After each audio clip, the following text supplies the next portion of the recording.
Hey, what's going on, everybody? This is Tyrone back with Tech Life. And before I get this video started, just a disclaimer, I'm no stockbroker, I'm no financial expert.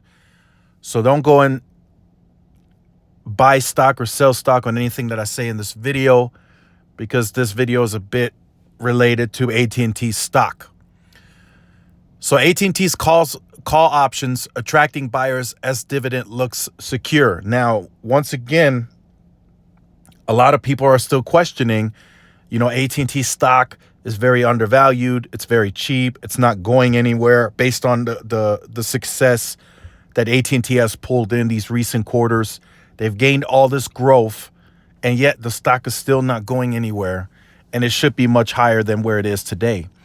While I do agree with that, it does look like At&T is headed in the right direction, and people are starting to notice. Investors are starting to buy in.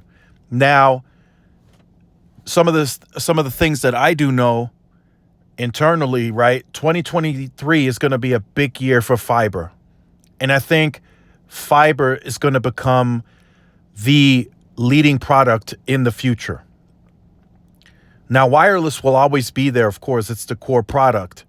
But they shifted to a communications company, and they already have a very, very respectable wireless network. Will it get better? Sure. But I think most of the upside is going to come from the fiber moving forward. 23, 24, and beyond. There's huge upside for At&T to move into new markets with its fiber.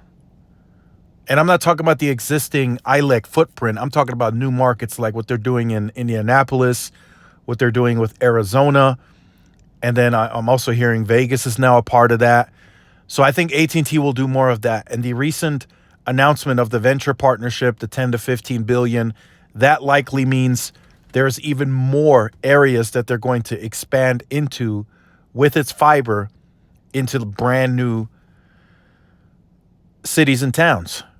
Now, what does that mean for the company? It means upside. It means they can compete for share in those markets, and it'll grow everything, right? Once they go into these markets where they've never competed before, where they've never had any customers, for one, it'll grow the fiber footprint in that area to the cell site potentially as well. So that's a cost savings. And two, while they get in there with the fiber, they can turn around and cross-sell wireless and grow the wireless share in those markets too. So it's a win-win for the company. So that's why I think internally, the way it's going to be discussed and talked about, fiber will become the leading product. I truly believe that. And I also believe that wireless, At&T will do just enough, if that makes sense. I don't think they're going to overextend themselves and build the best, most robust wireless network.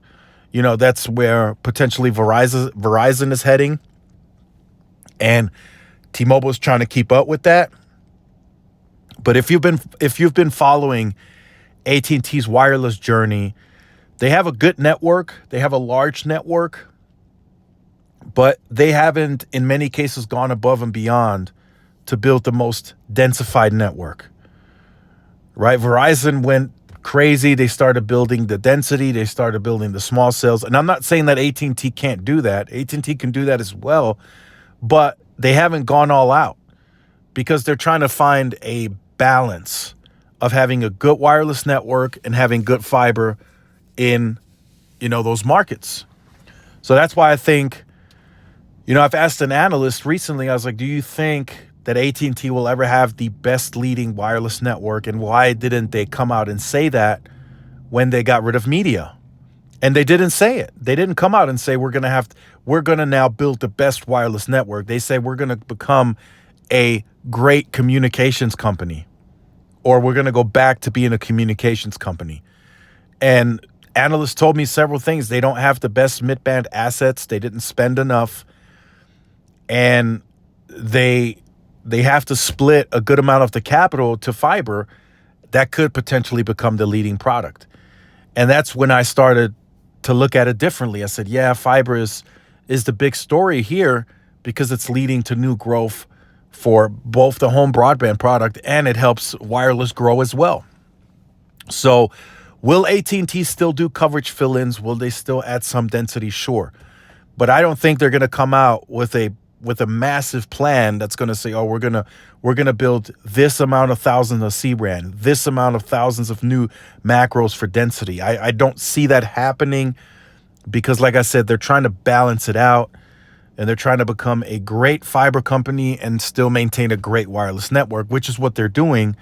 But if you look at third parties and you take that in and you look at that objectively, right now they don't have the best top wireless network because there's some things that they do good, but there's some things that they don't do good. And that's, for one, is the density, right? The density play hasn't been the greatest for them.